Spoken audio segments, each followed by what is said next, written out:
नमस्कार मित्रों, मेरा नाम है विजय शंकर सिंह और मैं नियमित रूप से शेयर बाज़ार पर वीडियो लेकर के आता रहता हूँ। तो जिस किसी को भी शेयर बाज़ार वगैरह पर जानकारी चाहिए वह हमारे चैनल को सब्सक्राइब कर सकता है। तो आज पुनः आप लोग के बीच में एक नई कंपनी लेकर के आया हूँ। वो कंपनी अच्छी तरह परिचित कंपनी होगी आपकी, मैं विश्वास करता हूँ। ये कंपनी कैसा है निवेश के लिए, आज इसके बारे में हम जानने की कोशिश करेंगे। तो वो कंपनी है मित्रों FSL। पूरा नाम है फर्स्ट सोर्स सॉल्यूशन। ये जो है सेक्टर जो इसकी कंपनी है BPO सेक्टर है, बिजनेस प्रोसेस आउटसोर्सिंग। ग्रुप जो है RP गोयनका ग्रुप है, जिस कंपनी का CBSE स्पेंसर कंपनी आती है। यानी कुल मिलाकर के देखा जाए तो मैनेजमेंट इज गुड, मैनेजमेंट में कोई बुराई नहीं है। BPO बिजनेस भी ठीक ठाक बिजनेस है। तो आज इस कंपनी के बारे में हम चर्चा क्यों करने जा रहे हैं? चर्चा इसलिए करने जा रहे हैं मित्रों कि कल जो ये शेयर है 7% बढ़ करके बन रहा है और एक समय देखेंगे तो 10% से भी ऊपर चला गया था। 43 रुपये 40 पैसे पर कल बंद हुआ है। क्यों बंद हुआ है? बंद इसलिए हुआ है कि मार्केट के जो दिग्गज निवेशक है मिस्टर राकेश झुंझुनवाला, RJ जिसको हम कहते हैं, इन्होंने इस कंपनी में अच्छे खासे शेयर खरीदे हैं।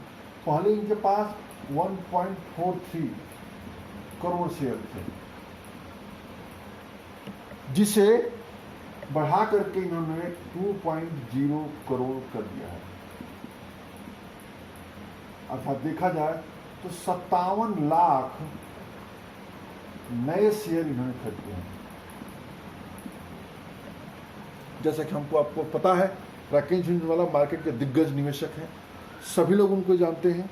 और जिस किसी कंपनी में ये हिस्सेदारी बढ़ाते हैं या नई खरीदारी करते हैं, मार्केट का एक बड़ा वर्ग जो होता है उन शेयरों के पीछे पड़ जाता है, जिसकी वजह से वो शेयर्स लगातार भागते रहते हैं। लेकिन कोई बड़ा निवेशक किसी कंपनी का शेयर खरीदे मात्र इस मकसद से हमें कोई शेयर नहीं खरीदना चाहिए।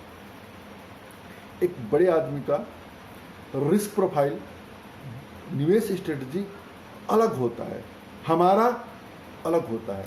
इसलिए हमारा निर्णय कभी भी किसी और के निर्णय से प्रभावित नहीं होना चाहिए। हमारा निर्णय, हमारे विश्लेषण, हमारी समीक्षा, हमारे नॉलेज और जो भी मतलब हमारा नियम है निवेश का, उससे प्रभावित होना चाहिए। तो आज मैं मित्रों यह जानने की कोशिश करूंगा कि FSL कैसी कंपनी है, क्या हमें इसमें निवेश करना चाहिए या नहीं निवेश करना चाहिए। तो FSL के बारे में थोड़ी बहुत जानते हैं मित्रों। इस कंपनी में राकेश झुंझुनवाला ने ही अपनी हिस्सेदारी नहीं खरीदी है मित्रों, इसमें HDFC म्यूचुअल फंड ने भी हिस्सेदारी खरीदी है। और कितना शेयर खरीदा है? अच्छा खासा शेयर खरीदा है इसमें भी। और देखिए ICICI म्यूचुअल फंड ने भी खरीदा है और ICICI बैंक ने भी खरीदा है। लेकिन खराब इसमें यह है मित्रों कि जो विदेशी बैंक हैं या FII हैं, उन्होंने इसमें निवेश गिराया है, यानी इन्होंने डाउनग्रेड किया है। तो हम इसको क्या समझें, इसी बारे में हम बात करते हैं।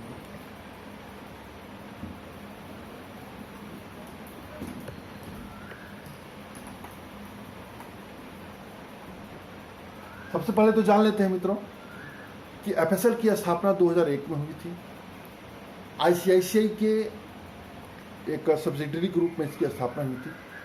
बाद में ये अलग हुआ। 2006-07 के दौरान यह मार्केट में लिस्टेड हुआ।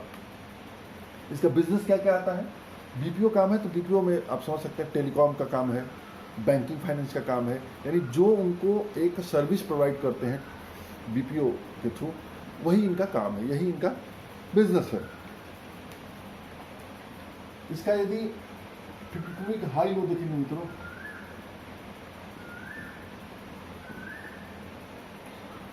वीक हाई लो देखेंगे तो 52 वीक हाई है इसका 55 रुपया। ये कब बना था? 16 सितंबर 2019 को। 52 लो देखेंगे तो बना है 20 रुपया 10 पैसा। अब ये कब बना है? ये बना है 25/3/20 को। 25/3/20 को, कि जब सभी मार्केट यानी पूरे दुनिया के साथ साथ भारत के भी मार्केट अपने लोअर लेवल पर पहुंचे थे। लेकिन मूवी एवरेज देखेंगे मित्रों, SMA देखेंगे, जो कि एक बहुत बड़ा क्राइटेरिया होता है किसी भी शेयर को खरीदने और बेचने का, तो 200 दिन का ये समय 39.77 है, अर्थात उसके ऊपर है, ठीक है। 100 दिन का 35 है, इसके भी ऊपर है। 50 दिन का भी 35 है, इसके ऊपर है। 20 दिन का 38 है, यानी इसके ऊपर भी ये कंपनी ट्रेड कर रही है। मार्केट कैप इसका अब देखेंगे तो मार्केट कैप इस समय 3000 करोड़ का है, अर्थात यह कंपनी जो है शुद्ध रूप से स्मॉल कैप की कंपनी है। स्मॉल कैप की कंपनी है तो हमारी जो भी सोच होती है, सोच ही बदल जाती है, क्योंकि स्मॉल कैप कैटेगरी की कंपनियों का जो विश्लेषण होता है वो और एक लार्ज कैप कंपनियों का विश्लेषण दोनों एक अलग अलग नजरिए से करता है। स्मॉल कैप कंपनी मतलब रिस्क वाली कंपनी, जोखिम वाली कंपनी। आगे और आते हैं, थोड़ा सा देखते हैं। पीई इसका 16.56 है, अच्छी बात है। इंडस्ट्री पीई देखेंगे, जो अन्य कंपनियों इस सेक्टर में काम करने वाली कंपनियां हैं, उनका 9.65 है। ये यहाँ पर गड़बड़ है, यहाँ पर ये गड़बड़ है। यानी इंडस्ट्री, हमें उस कंपनी पर फोकस करना चाहिए जो कंपनी इंडस्ट्री पी से नीचे ट्रेड कर रही है। तो इंडस्ट्री पी देखिए 9.65 है और इसका पी 16.5 है, यानी वो देखा जाए तो लगभग डबल के आसपास 80% महंगा है। और देखते हैं बुक वैल्यू देखेंगे तो 29.76 है, और प्राइस टू बुक वैल्यू जो कि एक और क्राइटेरिया होता है 1.45 है। ये बहुत अच्छा है, बहुत बढ़िया, बहुत बढ़िया है। फेस वैल्यू इसका 10 है, बहुत। और सबसे बड़ी चीज इसका जो आकर्षक है वो डिविडेंड है, जो डिविडेंड यील्ड है, तो देखेंगे तो 5.79% है, 5 लगभग 6%। अर्थात देखा जाए मित्रों तो एफडी से ज़्यादा रिटर्न इसका डिविडेंड देता है। एट प्रेजेंट आप एफडी को देखेंगे तो एफडी मुश्किल से 0.7% के आसपास रिटर्न देता है, लेकिन उस पर टीडीएस वगैरह लग करके वो कम हो जाता है। तो यदि हम एफडी के बजाय एफएसएल का शेयर लेके बैठे तो जो हमको डिविडेंड मिलेगा वो एफडी से ज़्यादा रिटर्न मिलेगा। इस मामले में इसमें कई स्टार लगाइए, थंब रूल बहुत बेहतरीन, बहुत बेहतरीन। डिविडेंड जबरदस्त है। डिविडेंड के लिए इस कंपनी का शेयर लिया जा सकता है। और अब थोड़ा सा हम जानते हैं इसको।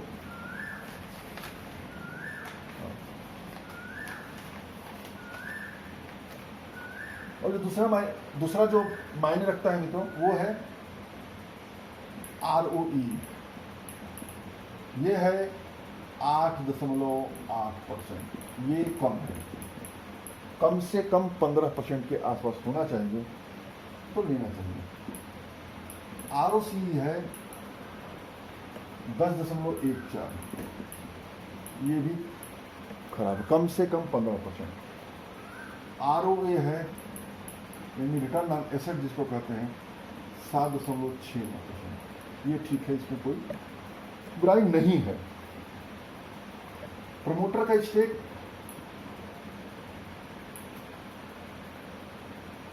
53.89 है, जो कि कम हुआ है। यदि आप एक साल पहले का देखेंगे तो 54.13 था। यहाँ से देखा जाए तो लगभग %0.5 की प्रमोटर में कमी नहीं है। ये कोई बहुत ज़्यादा मायने नहीं रखता है, 1% कमी। 53% है, इन 50% से अधिक है, पर्याप्त है। FII की होल्डिंग देखेंगे मित्रों,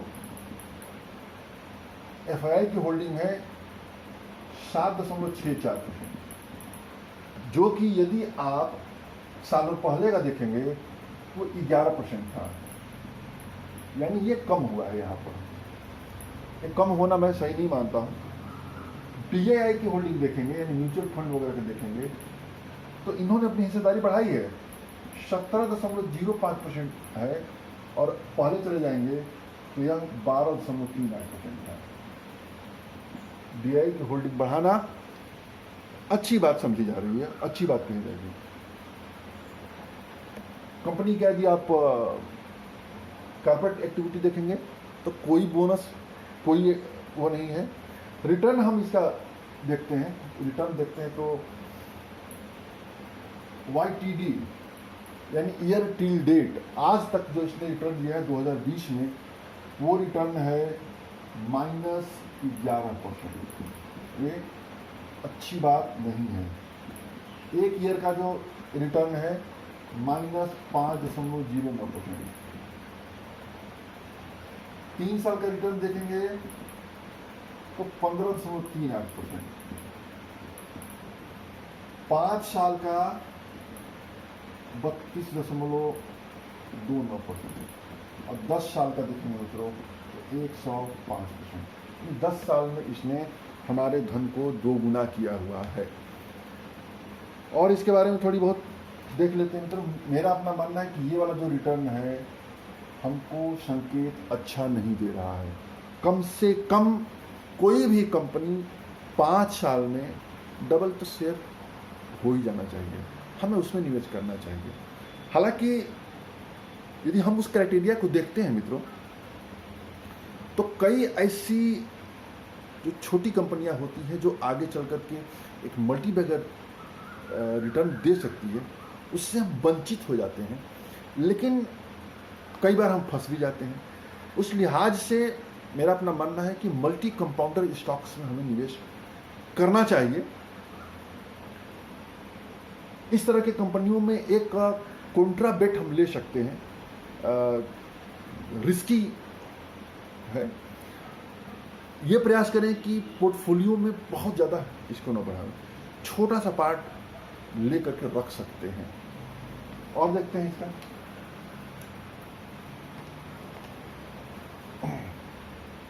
सेल्स ग्रोथ देखेंगे। सेल्स ग्रोथ देखेंगे मित्रों तो 10 सालों में आप देखेंगे तो 7.6% की दर से बढ़ रहा है। 5 साल में देखेंगे तो 6.23% से बढ़ रहा है। यदि आप प्रॉफिट ग्रोथ देखेंगे, प्रॉफिट ग्रोथ कैसे बढ़ रहा है, तो 10 साल का प्रॉफिट ग्रोथ देखेंगे मित्रों तो 9.5% की दर से बढ़ रहा है।